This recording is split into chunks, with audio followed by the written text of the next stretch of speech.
Hello, hello. Welcome back to another episode of Menopause Moguls, Navigating Midlife-ish with yours truly, Dr. Joyelle.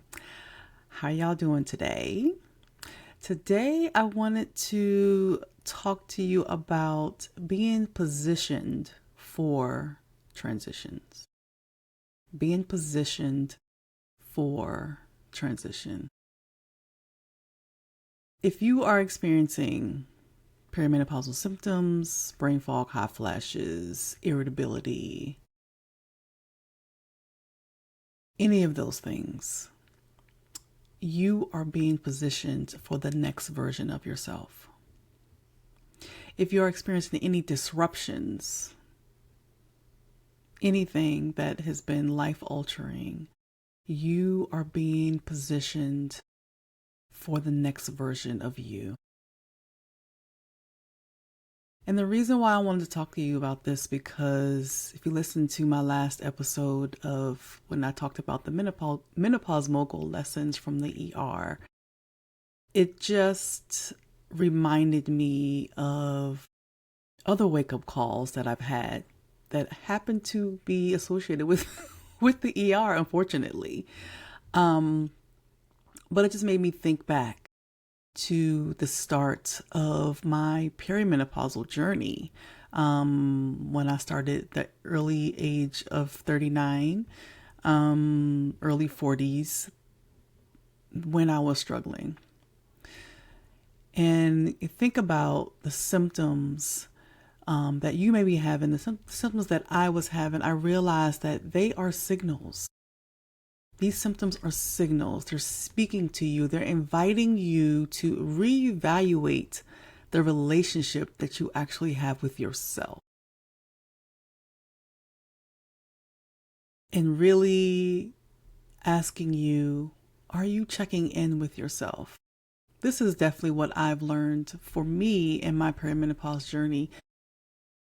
Just a brief backstory, if you don't remember my story, how I basically kind of came into this menopause space with me. I was waking up soaked and wet from night sweats, feeling disgusting, smelling like not good. But I just remember just feeling so disgusting, waking up every morning and irritated. And then, I had to take a quick shower to get myself together so I can wake the kids up and take them to school and daycare and all the things, then go to the office. I was having brain fog where I would not remember things and memory lapses where I would not remember things that I read in a patient's chart, which was very frustrating. And I was exhausted. I was snapping at my husband, snapping at the children. I just did not recognize myself. But I did what I did, right? Just pushed through and dealt with it and didn't really address any of it. I'm just like, it is what it is. I'll address it when I have time. I don't have time now. At that point, 3 children, busy practice. And I was just on my grind. And I did that for too long. And to the point where I was so exhausted one day after seeing the patients in the office, went to go pick up the kids, and I was driving home, dozing off at the wheel. And I remember clenching the steering wheel, praying to God to get us home safely, trying to drink water, opening windows while my kids were in the back just eating snacks, have no idea that mommy is struggling. And we got home safely, thank God. But I remember that was the day when I decided that this was no longer sustainable. And I really had to evaluate how I was actually taking care of myself. And that shifted it for me to now be able to take care of me without feeling guilty about it, without feeling like I have to ask, permission. I have to give myself permission, to be honest, but really release the pressure of me needing to take care of everybody else in front of myself. So that whole journey allowed me to prioritize me and choose me, right? So then, after I was able to do all of that and really get a hold of my symptoms, actually, they resolved, and I was able to really be accepting of now that at that point, a new version of me. I subsequently, the pandemic happened, right? So before that, I remember God telling me that I want you to do something different, right? Like at that point, I already had wrote my book, Loving Me, Myself, and Her Through Perimenopause and Beyond, because I realized I wanted to also share my story and how loving myself actually helped me through perimenopausal symptoms and being able to actually get to a point where I'm able to do things that I actually wanted to do. So I wrote my book, but God was telling me, I want you to do something outside of the practice. And I'm like, God, I don't have time. I don't have time for that. Like I'm raising these kids, seeing patients, doing those type of things. And it's like, I don't have time. And then the pandemic happened. And I decided to homeschool the three children. Yeah, that was a doozy, right? I wasn't expecting that. But I had asked my partners in my practice that by that time I was a partner in the practice. I'm like, listen, I want to not take a break, take a leave of absence from the practice so I can homeschool my three kids. And they're like, Joyelle, it's fine. We're with you. That's totally fine. So I decided to be a teacher, like whole teacher, got a curriculum and was teaching my kids. So my son was now going to be in kindergarten, second daughter, second grade, and but my oldest daughter, fourth grade. Okay. So homeschooled the kids and, then I was planning to go back, but then something was going on with hospital administration and it was just ridiculous where I was like, okay, you know what? Maybe this is the time. And God was like, yes, this is the time for you to resign and do the thing I was telling you to do before, which wasn't really clear what that thing was, but there I was. So I decided to resign and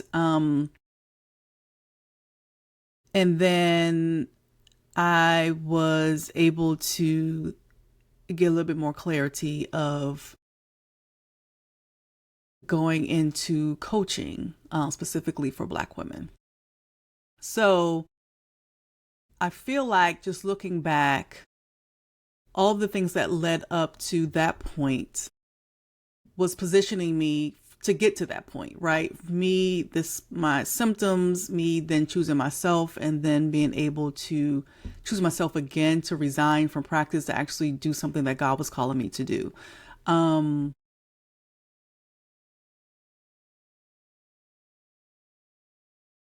That all happened. And then, did the coaching and then, I didn't get COVID at all, thank God, during the pandemic. But then as the pandemic was kind of, you know, settling down, I got COVID in 2022 twice, and then developed long COVID where and I have a podcast episode talking more detail about that.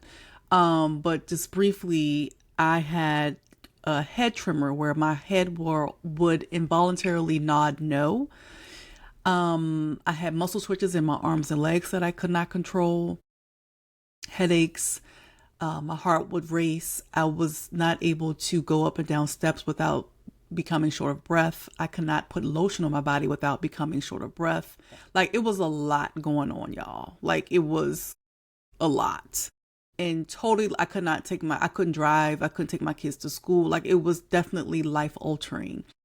But in the midst of all that disruption, I leaned back on my perimenopause journey where I had to again reevaluate how I was taking care of myself and checking in with myself. And then do things differently so that I can heal from this now long COVID. So I feel like that perimenopause journey positioned me to then now heal from this long COVID craziness. Craziness, right? So through all of that, I felt like each thing that happened, whether it's symptoms, whether it was the disruption of the pandemic, whether it was my long COVID journey, resigning from practice, like all of these things have been positioning me for the next thing, right? So now after resigning from practice and then doing coaching, I definitely have a lot more flexibility that had allowed me to then be available to take care of aging parents, right? This whole caregiving journey, like I was able to then be home to be on the phone with doctors, go to appointments, like all of that positioned me, right? And then just the whole idea of, again, with me resigning from practice and other disruptions that went along the way, positioned me for then starting a business, right? A coaching, my Menopause Moguls coaching, online coaching business.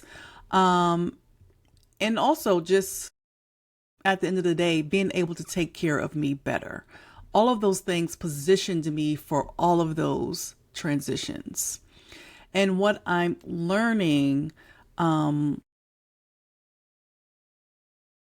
I'm positioning for these transitions, it really involves preparing myself mentally, emotionally, and having a strategy of acknowledging what used to be, right? And embracing what is now becoming, right? And then adapting to all of that, right?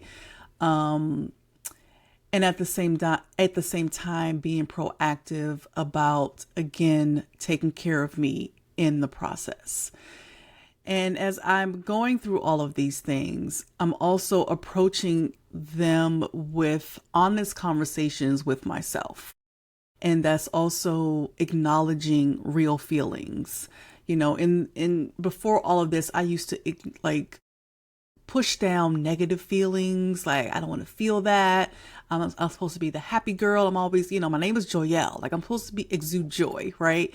And anytime negative feelings came up, I would push them down, make them go away. Anytime I actually would tears or cry, like I would stop myself from crying. Like, girl, you can't cry. You that strong girl. Like, no, all of those things. So I really now have learned to be honest with those feelings, feel those feelings, and lean into giving myself grace and being open to the shifts in different routines when it comes to, showing up for the kids, showing up for my parents, showing up for my husband, as well as being able to seek help, ask for help.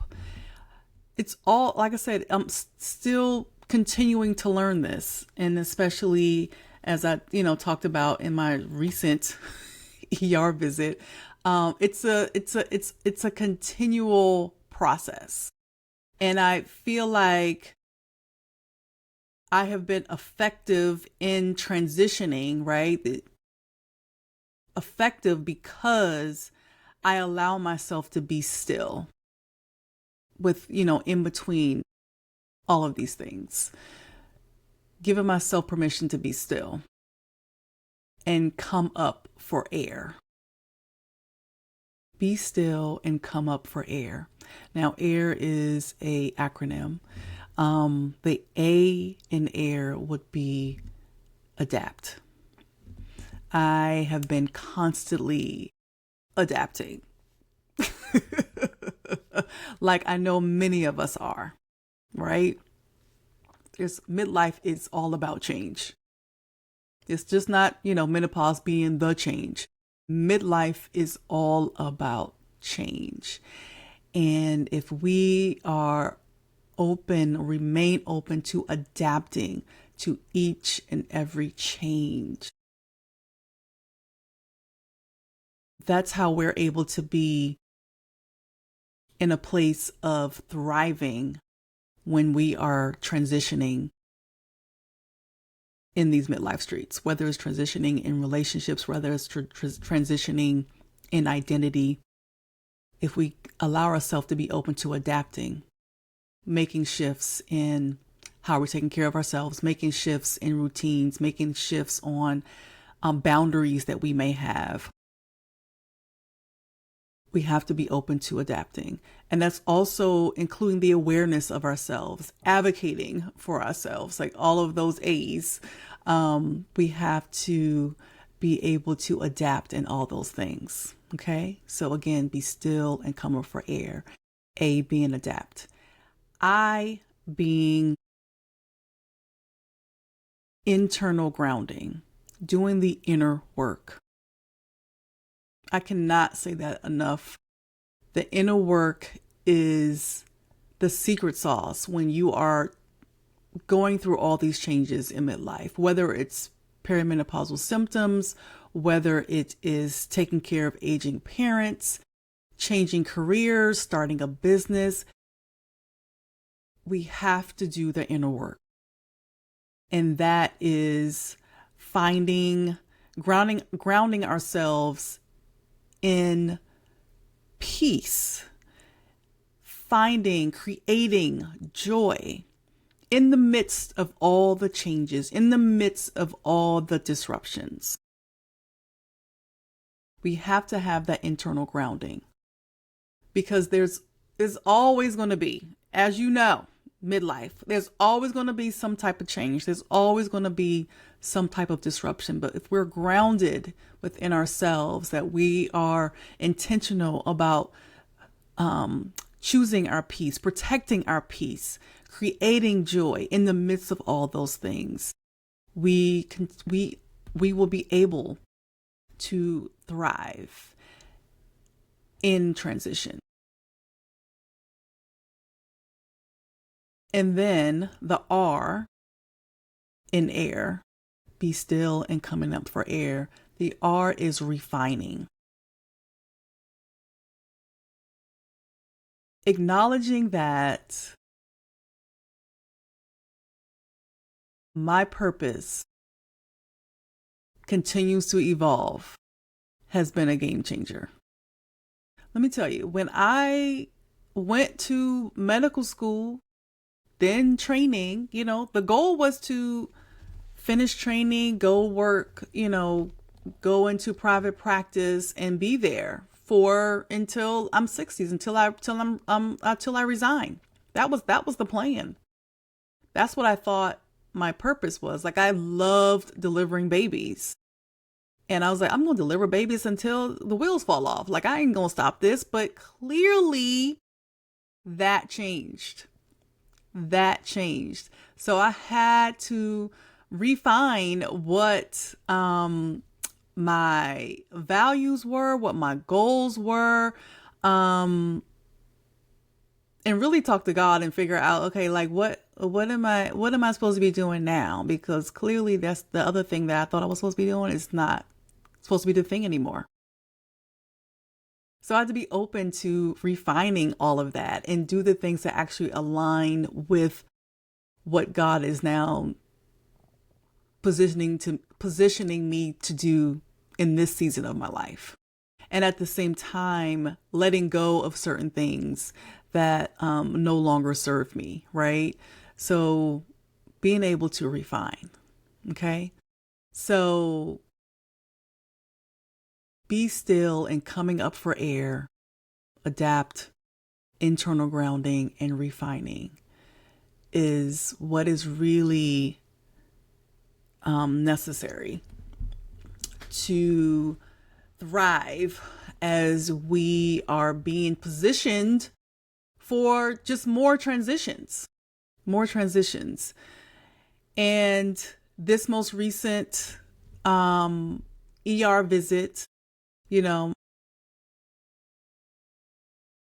before all of that, my father's doctor's appointments were changing days. So he usually would get his treatment on a Tuesday, and Tuesdays usually worked well for me because my husband was off. So he would be able to take the kids to school, pick them up if I wasn't able to be back home by the time father was finished with his treatments. And towards the end of 2025, those days were changing to Mondays. And I'm like, I can't do Mondays. So then I had to, go to my village, my sisters, and tell them, like, listen, like, we're going to have to change this up. And somebody going to have to take daddy to his appointments because I'm not going to be able to do it. So I felt that things were changing in this caregiving season, right? But at the same time, I was like, ooh, I felt bad. I felt a little guilty. Like, oh my gosh, it's not going to be me anymore. He's, that's what I'm just used to. Again, being the doctor daughter, being the oldest daughter. Not that I don't have other siblings who can definitely help out, and they were helping. But now asking them to do even more, I felt a little, I have to be honest, again, honest conversation with myself, I felt a little guilty about it. And I'm like, ugh, okay. So what else can I do? Like finding other things that I, potentially can do to help. And then my mom started having issues and, trying to be present for that. So things were already shifting, and it was showing me that it needed to shift. But at the same time, I was like, I was trying to resist it. And I think the ER visit was like, no, stop. You need to do it this way now. Like, you need to now write all the doctors that your father has been seeing, write all the patient portal passwords and all those things, write it down, give it to your sisters so everyone will have it instead of you carrying it, all of that yourself, all of that in your brain, all of that on your shoulders. You have to delegate, share, ask for help in all the things, right? So that ER visit just kind of gave me just a bigger scream and nudge to do it differently, right? And I think I know it was positioning me to do the thing that I'm supposed to do now in 2026, which I forgot to mention that to y'all in the beginning, but something special that I want to share with y'all. So if you're anything like me or the women that I talk to on a daily basis, right? Between sisters, friends, whoever, who have been quietly carrying a lot, caring for everyone else, pushing through changes, feeling called to something bigger, but unsure how to answer that call without losing yourself.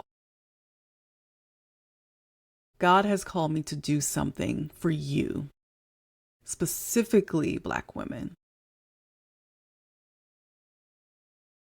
God has called me to create this 5-hour immersive experience just for midlife Black women. And it's called 50 Shades of Melanin, a midlife movement. And I am super excited, y'all. I am super excited, y'all. This isn't a lecture. It's not a conference. It's a space for honest conversations about perimenopause, menopause, fibroids, sexual health, caregiving, relationships, and pivoting into your next purpose without losing yourself in the process. I'm going to have expert panels, fireside chats, audience Q&A, because I need y'all to come in here and ask questions. Ask your questions. Give you space to ask open and honest questions, to give you open and honest answers.